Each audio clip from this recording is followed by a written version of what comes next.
je vais vous montrer à l'instant, c'est comment se créer un calque de modèle qui va me servir, par exemple, pour aller tracer par-dessus une photo. Donc, j'ai parti un nouveau document, puis je me suis téléchargé une photo ici que je vais simplement venir porter sur mon plan de travail. Donc, pour l'exemple, je pourrais débuter par, la portion que j'ai ici, là, qui serait j'ai oublié le nom, le trackpad, je pense. Donc, vous voyez présentement, ma photo, ça va devenir problématique quand je vais arriver ici avec mon rectangle, puis que je viens tracer ma zone voulue.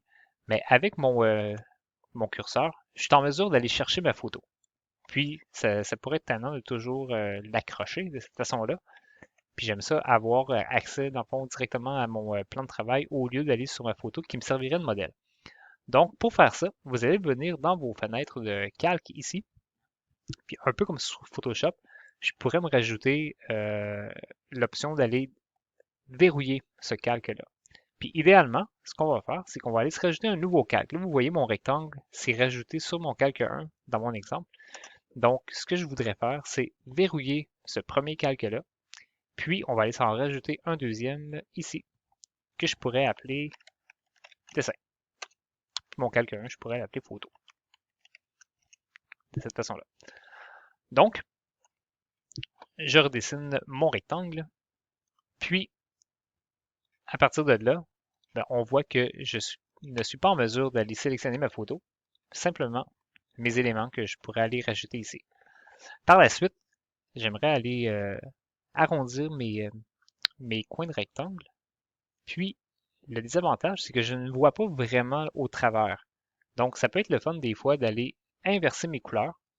Par exemple, je vais me faire un contour noir, mais je vais me faire une couleur de fond transparente.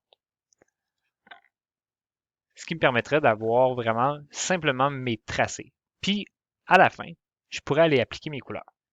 Si jamais vous avez besoin d'appliquer vos couleurs tout de suite, je vais aller inverser par exemple ça, puis que vous aimeriez voir chacun de vos éléments en mode tracé. Vous allez pouvoir voir ça ici en mode affichage, puis on va simplement dire montre-moi les tracés de mon élément. Ou bien CTRL-Y. Donc j'applique ici, puis là vous allez voir, j'ai mon tracé, puis je vois également que j'ai une photo de disponible, mais ça pourrait être bien de voir le détail de cette photo-là. Je pourrais vouloir tracer par-dessus mes éléments, puis justement voir à quel endroit se retrouve ma tasse de café, à quel endroit se retrouvent mes écouteurs. Donc, pour faire ça, ce qu'on va faire, c'est qu'on va venir ici, dans les options de mon calque.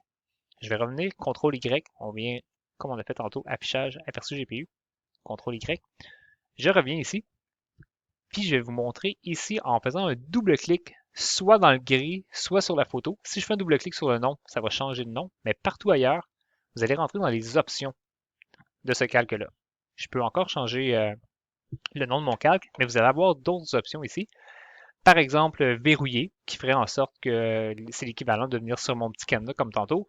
Sinon, l'œil, pour masquer mon calque, correspond à afficher. Je vais avoir imprimé, qui va faire en sorte que si j'envoie ce document-là à l'imprimante, présentement, tout ça apparaîtrait sur ma feuille.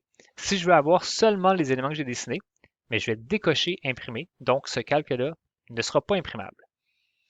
Par la suite, ben, ce que je veux vraiment vous montrer, c'est l'option modèle. En cochant cette petite case-là, par défaut, il va vous estomper la photo à 50%. À vous de voir si c'est comme ça que vous voulez l'avoir. Sinon, vous pourriez dire, moi, je la veux vraiment à 100% d'opacité. Donc, par la suite, si je clique sur OK et que je refais mon CTRL-Y, ou bien que je reviens dans Affichage tracé, ben, maintenant, ma photo est disponible. Donc, je vais être en mesure d'aller dessiner chacune de mes formes. Par exemple, aller rajouter des touches de clavier. Puis là, évidemment, je ne suis pas sur le bon calque, ça va aller mieux. Puis à partir de là, maintenant, je vais être en mesure d'aller dessiner les touches de mon clavier en mode tracé. Puis peut-être des arrondir là, à peine. Là. Puis ça, par la suite, si je refais un autre CTRL-Y, vous voyez, je peux alterner d'une place à l'autre. Puis mon modèle, justement, va toujours être disponible. Puis comme on peut voir avec un double clic, automatiquement, ça ne sera pas imprimable, ça va toujours être verrouillé, ça va toujours être affiché. Donc, c'est exactement les options qu'on veut avoir sur ce genre de calque-là.